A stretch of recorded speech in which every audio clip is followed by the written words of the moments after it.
Hello, hello, hello, and welcome. I'm Sheila Balgobin, known as the Dream Decipherer, and this is Dream Your Life, Live Your Dream Live, where we talk about all things dreams. Today, it's a few days before Thanksgiving, and happy future Thanksgiving for those watching. And for my friends in Canada, happy belated Thanksgiving. Their Thanksgiving in Canada is in October. Today we're going to be looking at dreams as evidence of the inner guru, our inner therapist that has the power to heal. And to kind of remember that and give thanks for that. We don't thank our bodies enough for giving thanks for serving us well. We're not just bodies walking around with souls, we're souls walking around in bodies, and it's important that we remember that and treat ourselves nice. So we're going to be looking at dreams from the point of view of healing and how that inner therapist works through the medium of dreams. Now, we know that dreams hold a significant place in the realm of human psychology and has done so for thousands of years. And that the healing can be likened to us chipping away at an iceberg. You see the immediate symptoms up top, but where the action is, where all of the information and healing needs to come from, is underneath, below the waters of the unconscious. So some of those icebergs that appear in our psychological sea waters are from the past, and that can help us to understand where certain habits, beliefs, etc. have come from, along with undigested memories, and to work through them so that the dreams can act in a sense that are retrospective. Hello, Jomana, how are you? It's nice to see you. It's nice to have you here. Whenever you come, you're welcome. Now, dreams are not only retrospective, giving us a view on the past, but they're also integrative. They can give us a glimpse into different aspects of issues and help us to bring things together and create a workable whole. So dreams can also be prospective and look towards the future. So the dreams give us the power to look back at our lives as well as to project into the future. I know that in the years before 9/11, there were people all over the place, that clients of mine who were dreaming about different things. During the pandemic, I had people, clients dreaming about infections and bugs and all kinds of things before the pandemic actually hit. So dreams can not only tell us about what was happening in our lives, but can tell us what will possibly happen in our lives if we take action and look, because dreams are always a call to action. But you could describe dreams here as being sending us healing symbols from the unconscious. They take emotionally charged material, and that's why we remember dreams. The things that have the most charge behind them is what we remember. The rest of the dream can fall away, but the important bit you'll remember. So it's a way for the unconscious mind to send a little flag up and say, hey, have a look at this. This is important.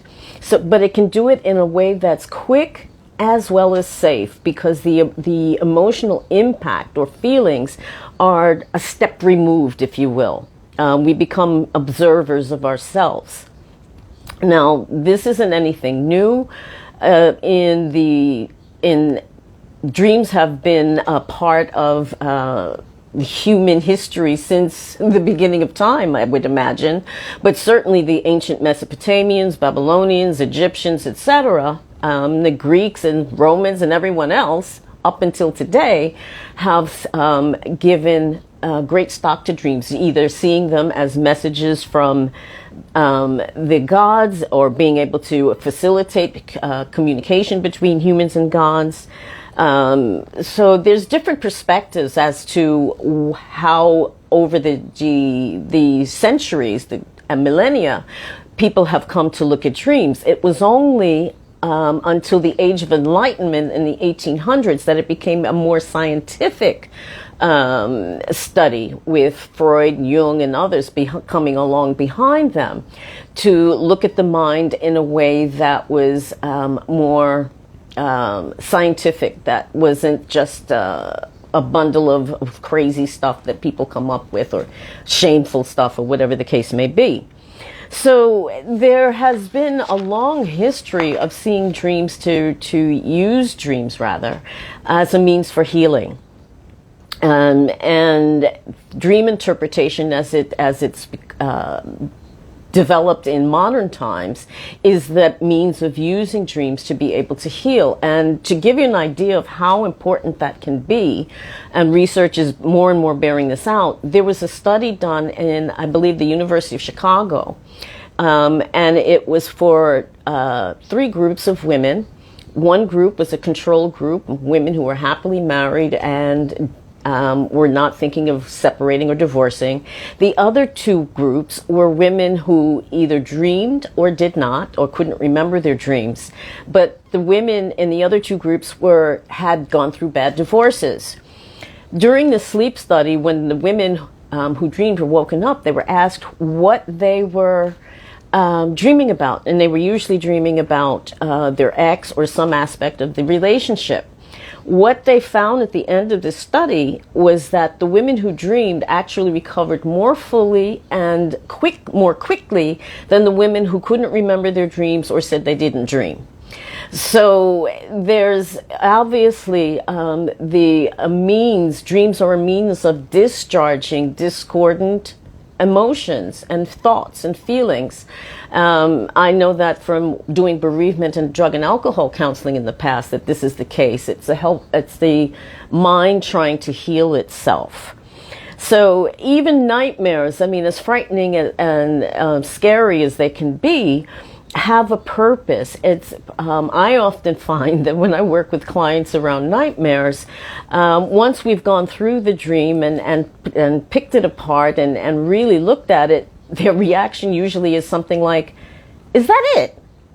Is that all that is?" And usually a nightmare is an exaggerated message that there's something that's bugging us that maybe we're not acknowledging, or we're kind of pushing away.